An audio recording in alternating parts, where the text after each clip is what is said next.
Will AI improve our lives or exterminate the species? What would it take to abolish poverty? Are you eating enough fermented foods? These are some of the questions we've tackled recently on The Next Big Idea. I'm Rufus Griscom, and every week I sit down with the world's leading thinkers for in-depth conversations that will help you live, work, and play smarter. Follow The Next Big Idea wherever you get your podcasts. From LinkedIn News, I'm Jessie Hempel, host of the Hello Monday podcast. Start your week with the Hello Monday podcast. We'll navigate career pivots. We'll learn where happiness fits in. Listen to Hello Monday with me, Jessie Hempel, on the LinkedIn Podcast Network or wherever you get your podcasts. Hello and welcome to another exciting episode of Negotiate Anything. I'm Kwame Christian. I'm a business lawyer by trade, but my passion lies in teaching you the keys of persuasion and conflict resolution.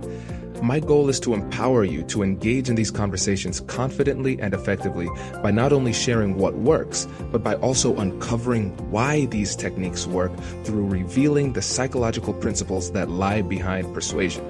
As always, this podcast is brought to you by the American Negotiation Institute, and the Institute has some very exciting news for you.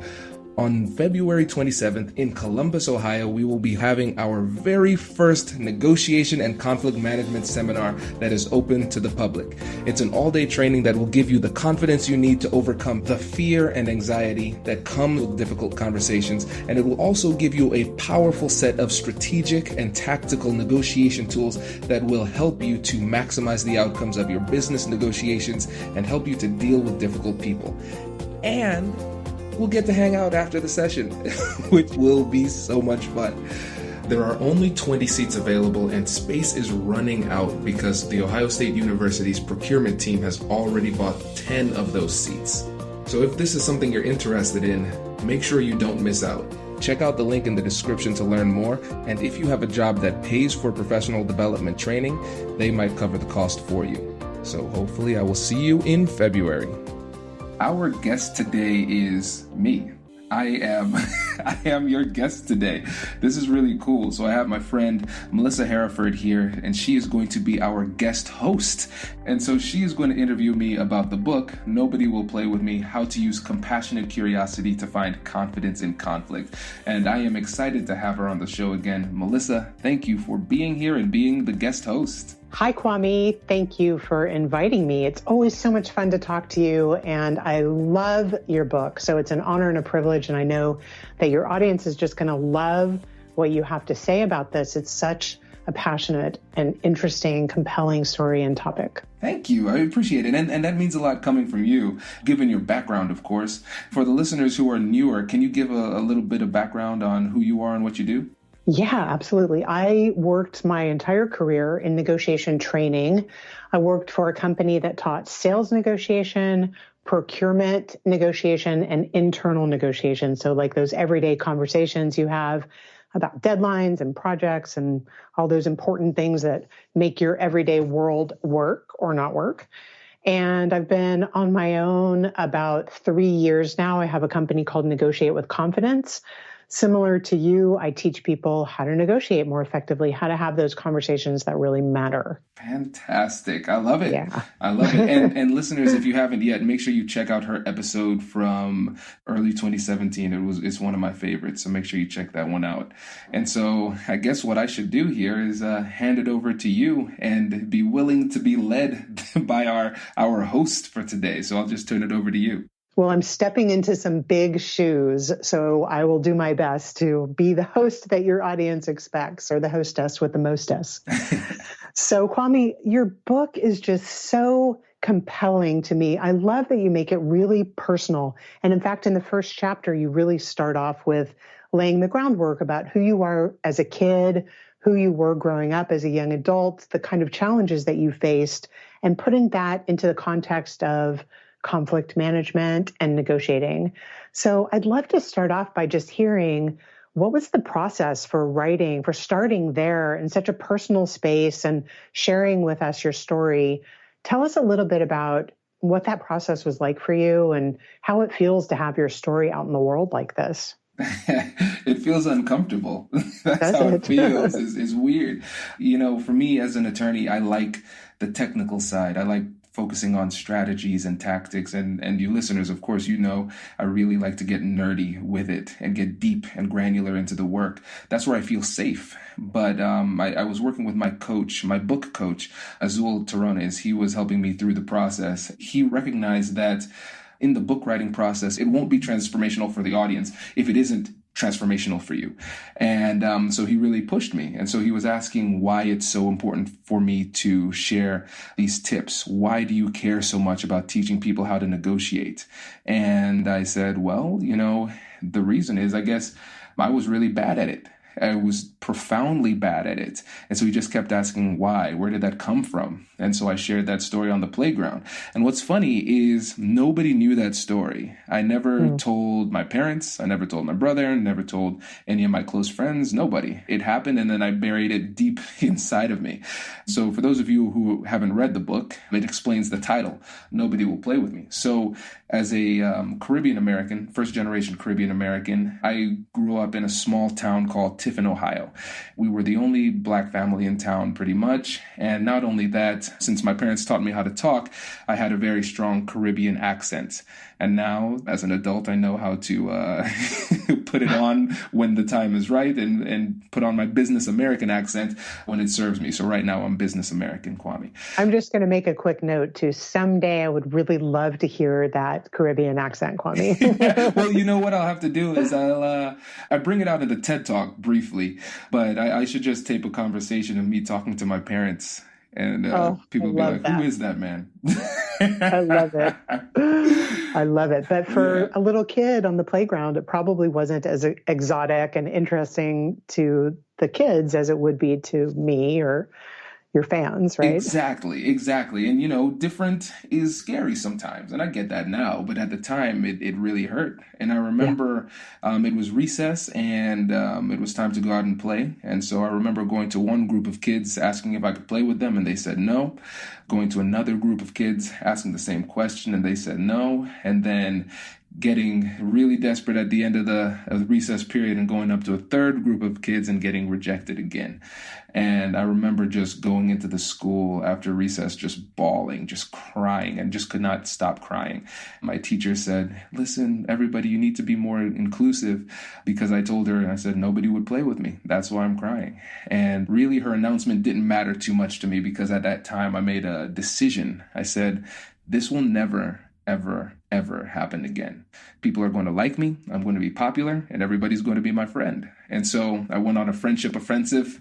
I was really friendly to people, and by the end of grade school and at the end of high school, I was the most popular kid. Everybody liked me, and I was successful, or so it seemed, but it came with a price. I was unwilling to engage in difficult conversations because I worked too hard to get these friends and I didn't want to risk losing them. And so that's what made me a people pleaser.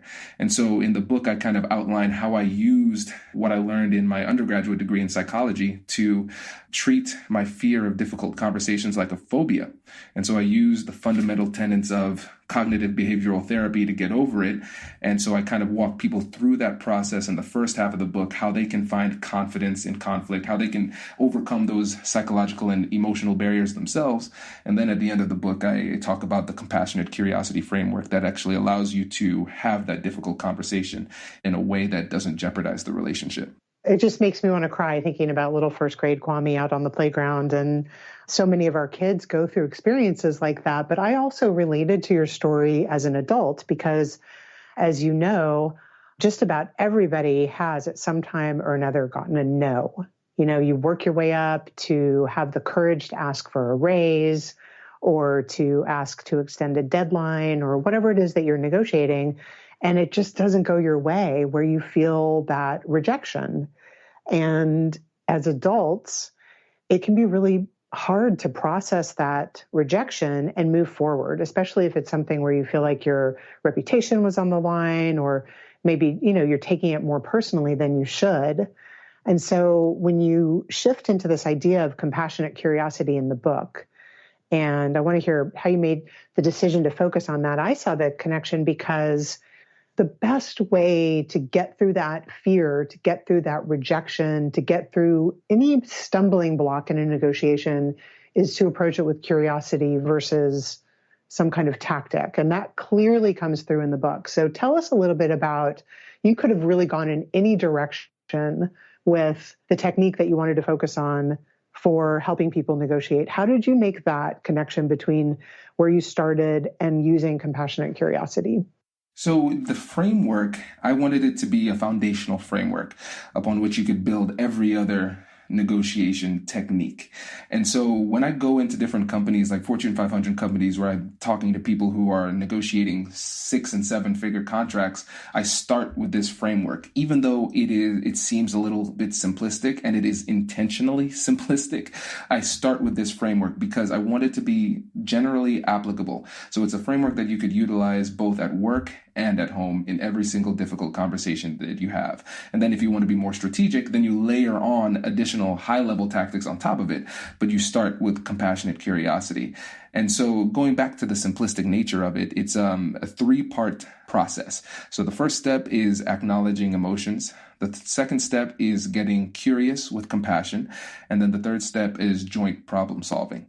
And the reason that I made it so simple is because I wanted it to be a framework that people could think back on and utilize even when they are in their most stressful situations.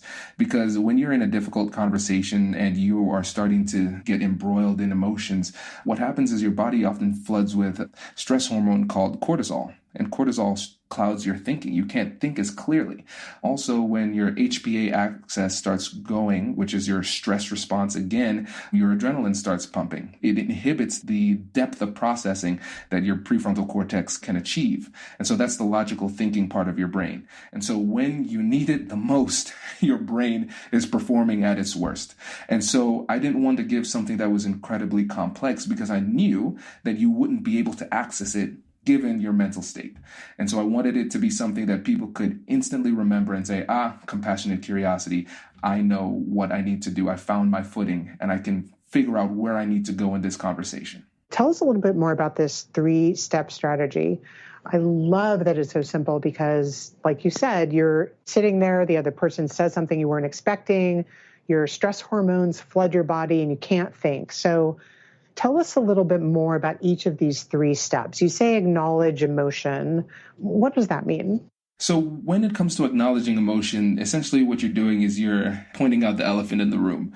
You can tell that there's something going on with the other person and you want to let them know that you see it. And the benefit is it makes them feel as though they are emotionally validated. Because a lot of times the worst thing you could do is if somebody's really upset or frustrated or sad or mad, you say something like calm down or relax or it's not that big of a deal, which obviously has the opposite impact. It inflames them because what you're doing is you're belittling their emotion. And so when you think about it psychologically, what's happening is that you're in a conversation now with their amygdala. Their amygdala is firing and it is an emotional response that you're dealing with. And the way to quiet the amygdala is by labeling the emotion. And in order for them to be able to say, okay, yes, correct, that's the right emotion, or no, that's wrong, that's the wrong emotion, they need to start to think logically about it. And the thing is, once you pinpoint it, then it has a calming effect because now they don't feel like they need to impress upon you the fact that they feel this way or make you feel the ramifications of their emotions. They say, okay, Kwame sees me and he gets it. So here's an example. So in my mediations, a lot of times it's a situation where litigation has led to this point where we're about to go to trial, but the judge sent it to us to try to resolve the conflict. And so they might have been in conflict for over a year at this point, going back and forth, but they haven't been able to find a resolution. And in so many cases, it's not a substantive barrier that's preventing an agreement. It's an emotional barrier first. It's both. It's usually a mixture, but you can't get to the substance until you get through the emotion. And so I would say, if I were in your position, I would feel frustrated. And so sometimes if they're not willing to open up, I'll just guess, but I'll personalize it. So if they don't want to own it for themselves, I'll own it for them and say, if I were you, I would feel frustrated. And so it has a magical impact, because let's say in some situations they would say, yes, I'm frustrated, and here's why. And then they'll start to share more information, because it's almost like a deluge of feelings kind of come forward, and they're going to share that thing that was hidden behind the emotion. Or they might say you're wrong, which is still good for me, because people hate to be mislabeled. So I went to OSU. So let's say I don't want to talk about my alma mater for some reason. Which school did you go to? Well, I'm not telling you which school I went to. And then they say, hey, did you go to Michigan? No, I went to the Ohio State University. It's like, I might not want to tell you, but I don't want you to mislabel me. That's worse. What happens, and I remember very distinctly in one of my mediations, I said, I did the frustration move, and she said, no, Kwame, I'm not frustrated. I'm angry, and I am angry because of X, Y, and Z. And then she just shared the information that she was holding back the entire mediation. And so the emotional barrier is often the first battle that needs to be fought. And you can't even get to the substance unless you address the emotional side. Hey everyone, I just wanted to pop in and give you a quick reminder about our workshop on February 27th in Columbus, Ohio. It is going to be a lot of fun, and I know you're going to get a lot out of it. Based on the feedback from the participants of previous workshops, the benefits of the workshop include feeling more confident in their ability to get what they want and need out of these conversations, and the belief that they know what to say, when to say it, and how to say it in order to maximize impact during these difficult conversations. If you want to learn more about the workshop and you want to see the testimonials from people who have been in the workshops before, check out the link in the description to learn more. And now, back to the show. Brace the rudders! Raise the sails! Raise the sails! Captain, an unidentified ship is approaching. Over. Roger. Wait, is that an enterprise sales solution? Reach sales professionals, not professional sailors. With LinkedIn ads, you can target the right people by industry, job title, and more. We'll even give you a $100 credit on your next campaign. Get started today at linkedin.com/marketer. Terms and conditions apply. So that's really fascinating. I mean, the science behind it makes so much sense. And the acknowledgement that you can't move forward until the other person feels like they've been seen or heard in some way from the emotional side of it, it's counterintuitive to those of us who may feel like, but this is just a negotiation. We're dealing with facts and figures here. What you're pointing out is that is so important and often overlooked, that we are driven by our emotions. So my question is, how does this acknowledge phase, acknowledging the emotion of the other person, what happens with you? Are you addressing anything about your own emotions during those situations? Sometimes I recognize that it's important for me to get vulnerable first in order for them to be willing to share some information. And so you need to have strategic disclosures. You need to be willing to disclose something that doesn't necessarily hurt your position, but triggers reciprocity and makes them feel safer sharing that information with you. And then you'll be able to notice that as the conversation goes on, if you acknowledge the emotion and they feel validated, and you don't need to agree with their position, that's an important part of it. You can recognize that there is legitimacy in the way that they feel without succumbing to their position. And that's a key distinction. And so once you acknowledge that emotion, you might start to see the emotional tenor of the conversation going down. And that's when you can shift to the substantive issue. And that's when you shift to step 2, which is the compassionate curiosity side of it.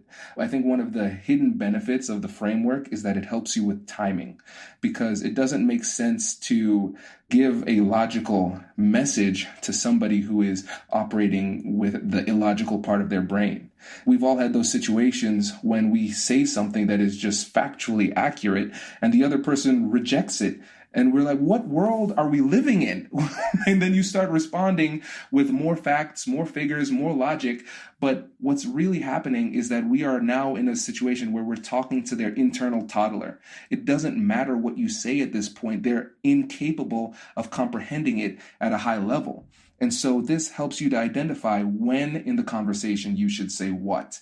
And if they're in a highly emotional state, all the logic, all the facts, all the figures that you want to bring to the table, it doesn't matter. They're not ready for it.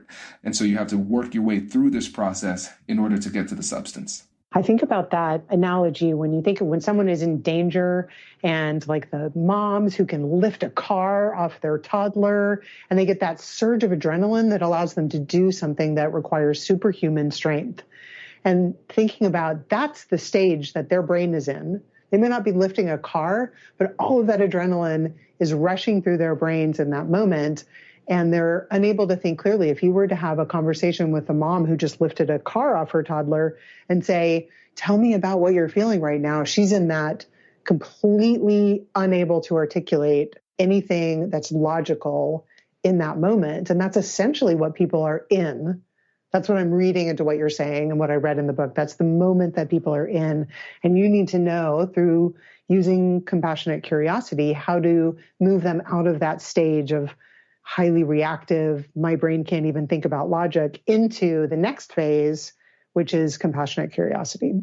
And with the compassionate curiosity stage, the reason that I use the word compassionate there is because it helps you to moderate your tone. And so what I do is I say, let's not get into a very deep discussion about the definition of compassion. I don't want this to get into semantics here. So just think about somebody who you think is compassionate. When you think about a compassionate person, who comes to mind? And what's crazy is the majority of times when I do these at keynote speeches or during my workshops, a significant amount of people say Mother Teresa comes to mind. A lot of people say, oh, my grandma, my mother, Gandhi, something like that. Those are the people who come to mind. It's like, okay, great. Whoever that person is, it doesn't matter, but just keep that person in your mind.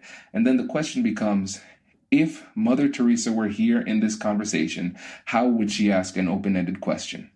And the reason I say that is because we've been in situations where you might have said something where if you just look at the words that were said, it was completely legitimate. Nothing was wrong with what you said. But somebody might say, why are you yelling at me?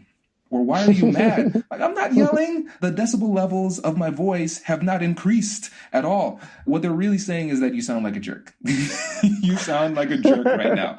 And so let's go back to the brain. So if you've worked hard to acknowledge the emotions and you have really quieted the amygdala and you've moved on to the substance, if your tone is off, they'll read that as a threat. And if they read it as a threat, it triggers the fight or flight response. And now you're back into the hyper emotional response and you're backtracking, and that's not good.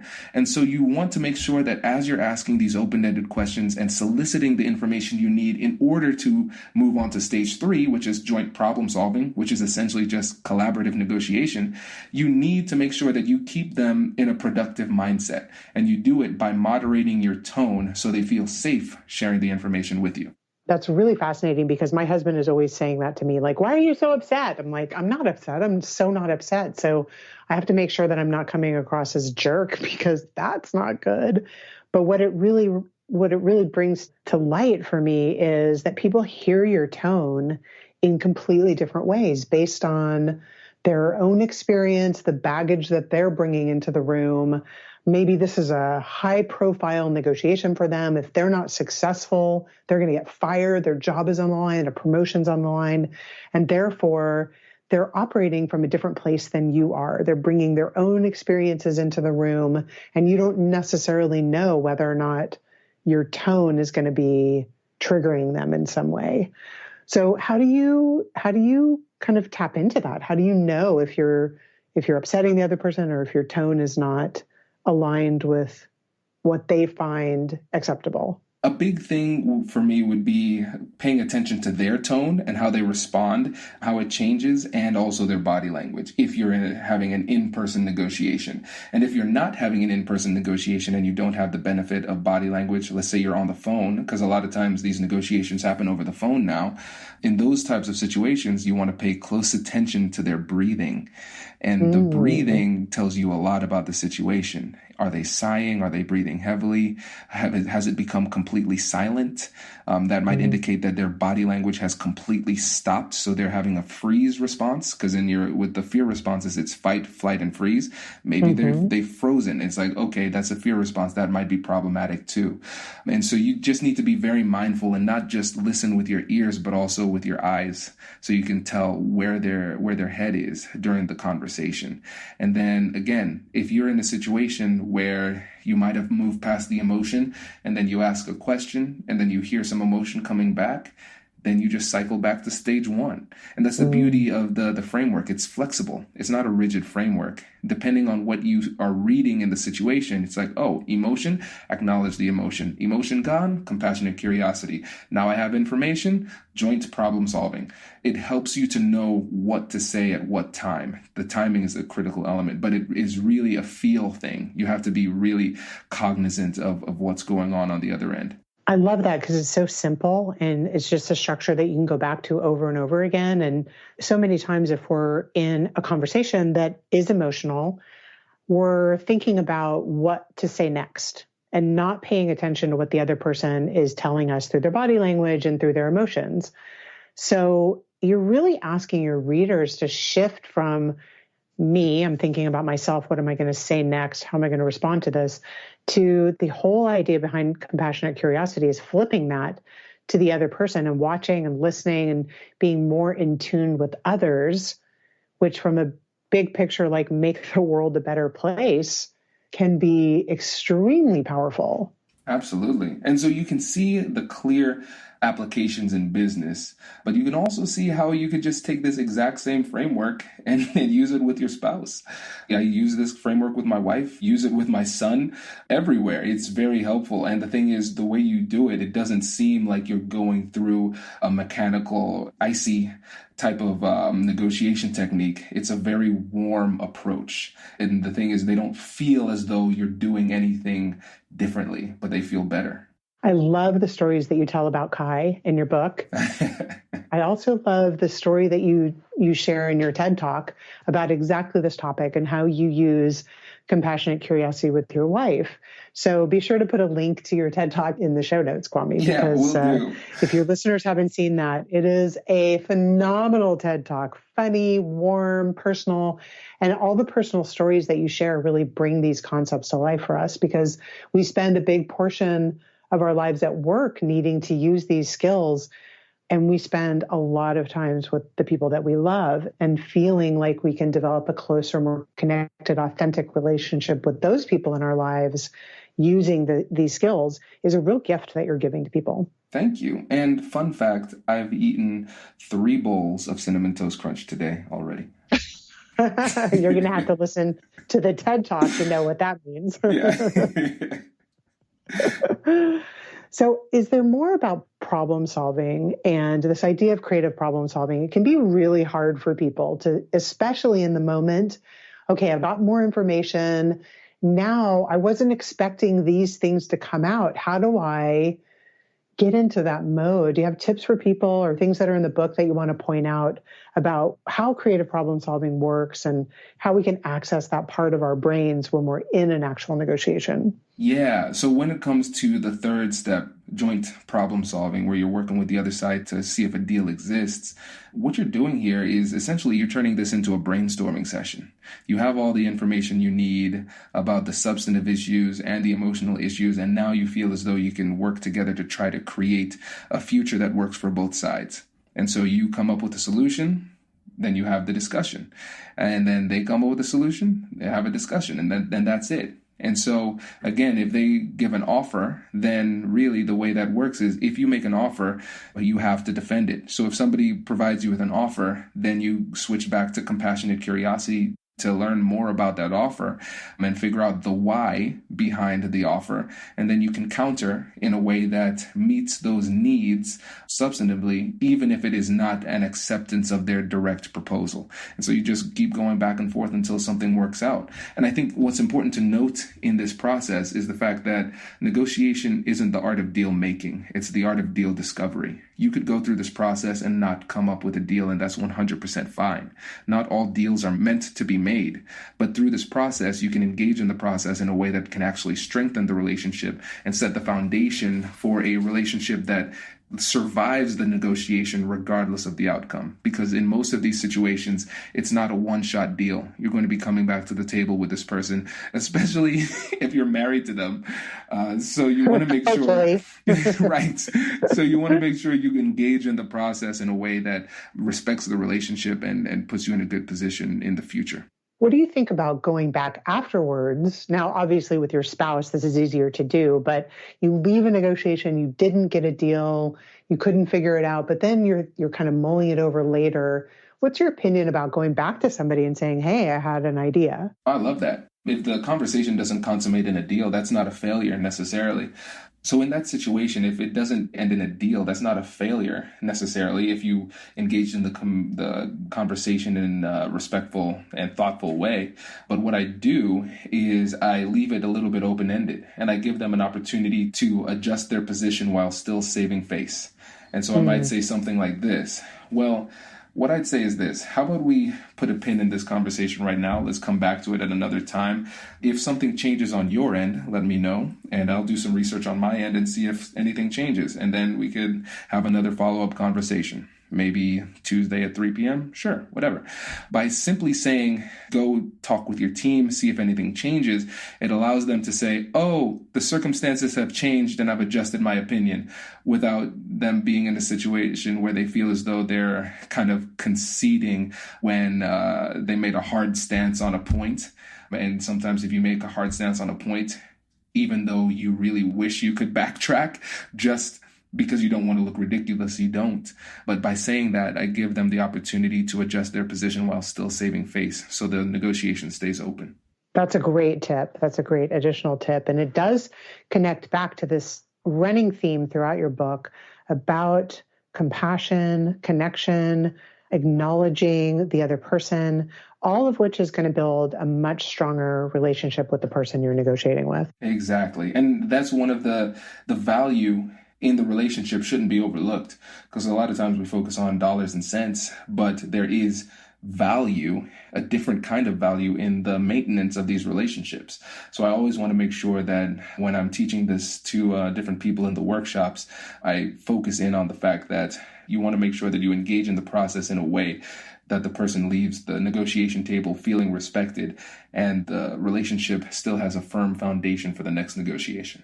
That's so helpful, Kwame. I just really want to encourage your listeners, if you haven't read the book, it is just chock full of great tips. You've got sections on confidence, what it means to be confident, how to increase your confidence. You've got some components of gender nuances and the work that you did for some women's organizations. It's just incredibly thoughtful and very easy to read. This is not like a heavy textbook.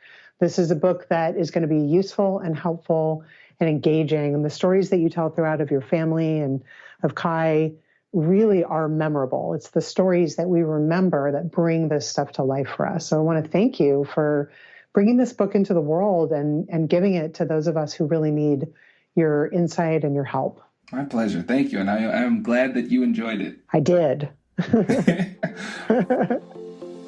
Hey, thanks for listening to this episode. If you're liking what you're hearing, please leave a review and subscribe, and tell your friends. Our goal is to help as many people as possible, and when you leave reviews, it makes it easier for people to find us in the searches. Thanks again for being a listener.